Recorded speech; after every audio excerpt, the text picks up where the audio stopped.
Hi, I'm Moreno, screenwriter. I'm Anthony Grieco, screenwriter as well, and we're the co-writers of the Pocket Screenwriting Guide, 120 Tips to Fade Out, and right on! Right on. Yeah, there you go.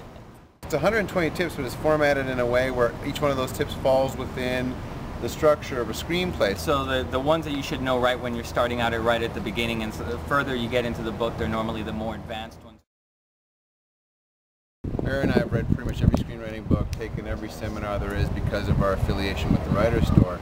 And so we'd always been cataloging tips. And so I think the challenge was finding a great place for the tip in terms of what number it would be within the context of 120. And picking from all the tips we had to get it down to 120.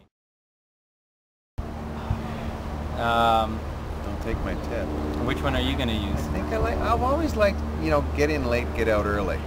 I think a lot of the screenplays I read, everybody's always showing someone going to park their car and walking into a house. It's like, who cares? Yeah, that's a classic. I like one that's called The Axe in the Room. That one comes into play all the time. Whenever you're writing a scene, there's almost always some sort of object that has an importance to the characters. And a lot of times if you just find a way to make the scene really about that object, then you don't have to worry about talking heads as much, or you don't have to worry about characters talking about nothing. You actually have something that you can build conflict around, or reveal emotion through behavior without having to be heavy-handed in terms of what the characters reveal through dialogue. Situations of conflict, people have behaviors that dictate how they feel as opposed to what they're saying, because you've always heard that old adage, which is like, your characters lie to each other. So the subtext should be their behavior is what's telling the truth about how they feel.